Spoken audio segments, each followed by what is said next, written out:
Esta es la situación que el exalcalde de Caracas, Antonio Ledesma, se empeña en denunciar en foros internacionales, donde sigue haciendo presencia para solicitar una y otra vez ayuda internacional. En esta oportunidad condenó la actuación de Nicolás Maduro al no aceptar esa ayuda humanitaria tan requerida y tan necesaria. Solicitando, necesitando a los venezolanos en esta coyuntura, que es una solidaridad efectiva, de que los vecinos auxilien a otro vecino que está siendo víctima de un atropello, de una masacre, de un exterminio, porque lo que está haciendo Nicolás Maduro en Venezuela es un exterminio ante el cual no pueden estar indiferentes ni los vecinos ni la comunidad internacional en general. Desde Buenos Aires, Antonio Ledesma también hizo referencia a los medios de comunicación, al trabajo del periodista en la calle.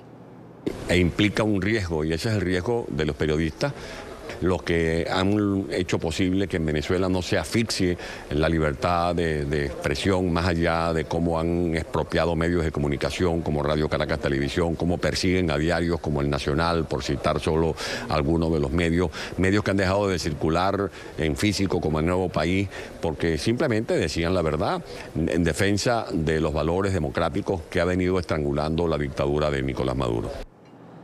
Este tipo de denuncias, bien las que hace Antonio Ledesma, bien las que hacen nuestros corresponsales en esta oportunidad desde Venezuela, quizás nos permita comprender por qué en determinados lugares, en determinados países o con determinados gobiernos crece la mediafobia.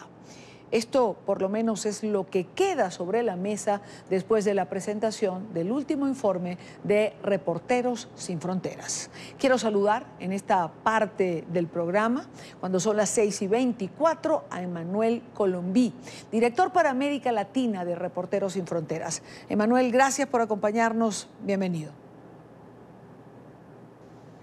Muchas gracias a ustedes por recibirme. Si algo me llamó la atención de este informe en particular es ese planteamiento en relación al clima de odio hacia los periodistas, que pareciera acentuarse cada vez más. Comenzaría preguntando ¿por qué? ¿Qué lo origina? ¿Qué lo pone de manifiesto?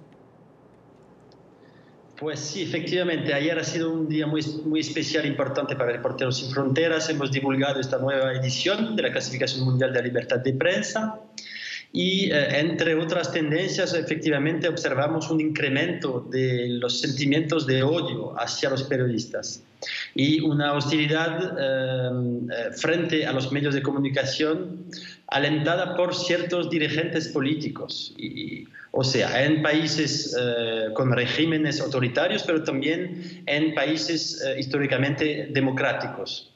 Hemos observado en varias regiones, varios países del mundo, intervenciones públicas por parte de presidentes electos, muy agresivos y dirigidos directamente contra la prensa. Puede ser contra algunos medios específicamente, como por ejemplo en Estados Unidos, con el presidente Trump que no hesita en atacar y denunciar a la prensa, hablando de fake news, ¿no? Ustedes ya saben de qué se trata aquí, y hablando de los periodistas como enemigos del pueblo.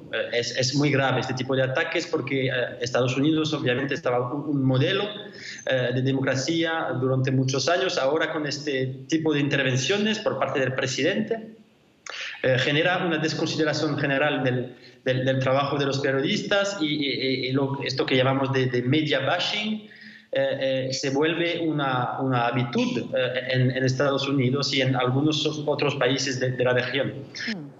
Ahora, Emanuel, ¿cómo se revierte esto hacia los periodistas?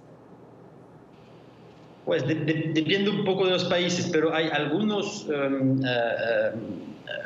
países gigantes como Rusia, por ejemplo, o China, que intentan exportar su visión del periodismo y hay un efecto muy negativo en los países satélites, vamos a decir. Por ejemplo, en Rusia, donde hay un control muy grande de la información por parte de la presidencia, hay cada vez más periodistas encarcelados, acusados de terrorismo, etc.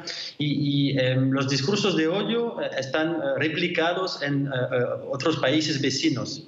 En China es igual, la tentativa de censurar a todo tipo de prensa crítica independiente a través de este discurso que descualifica la profesión, son modelos que intentan exportarse y es muy peligroso para la democracia en general. Entonces, el efecto, o sea, por ejemplo, en una gran democracia como Estados Unidos, es dar un malo ejemplo y hay otros países que aprovechan este ambiente de odio para hacer nuevas declaraciones muy peligrosas y atacar, denunciar públicamente a los periodistas que investigan cosas que les incomodan, ¿no? Claro.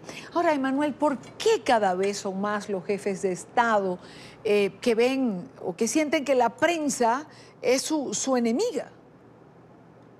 Pues es una buena pregunta. Creo que obviamente estos dirigentes son incomodados por los escritos, las investigaciones.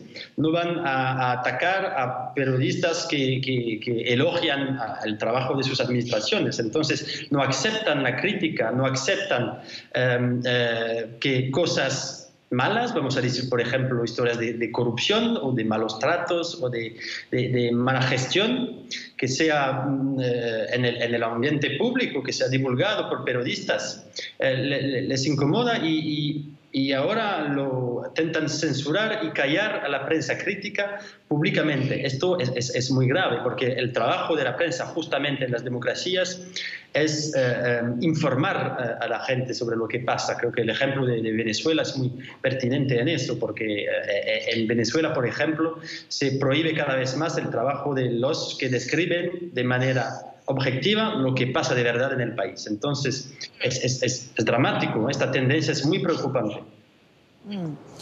Hemos hablado o has mencionado, Emmanuel, a Venezuela, pero ¿cómo salen en este ranking los países de la región? ¿Qué pasa con la libertad de expresión en nuestros países? Pues el continente americano como un todo, incluyendo América del Norte y América Latina, es la segunda región más virtuosa para la práctica del periodismo detrás de Europa. Mirando de más cerca a América Latina, tuvimos una ligera mejora de la situación, pero hay que mirar índice por índice, porque en esta clasificación entran varios indicadores, por ejemplo, como el nivel de independencia, el nivel de pluralismo, el ambiente jurídico, el nivel de autocensura, el número de agresiones, etcétera, etcétera. Es un trabajo científico, ¿no?, para llegar a esta clasificación. Hay una ligera mejora a nivel del continente, pero al mirar país por país, los problemas siguen siendo los mismos y sigamos muy preocupados por la permanencia de violencias contra los periodistas, la permanencia de asesinatos de periodistas, como por ejemplo en México, en Brasil, en algunos países de América Central como Honduras o Guatemala, el problema de la impunidad también, que genera un círculo vicioso que perjudica seriamente la libertad de información, y también un nivel muy alto de concentración de los medios y bueno, hay cada vez menos dueños de la información y esto es una amenaza directa a la independencia y el pluralismo de los medios en el continente. Regresando sobre Venezuela, hay que decir que Venezuela experimentó la mayor caída del continente entre 2016 y 2017 y que ha perdido 6 lugares en esta nueva edición y ahora se ubica en la posición 143 sobre 180 países. Entonces la situación de Venezuela es particularmente dramática en este momento. Así es. Emmanuel Colombí, gracias por estar con nosotros y profundizar, comentar este informe sobre libertad de expresión que ha presentado Reporteros Sin Fronteras. Buena tarde. Pues con gusto, sigamos en contacto.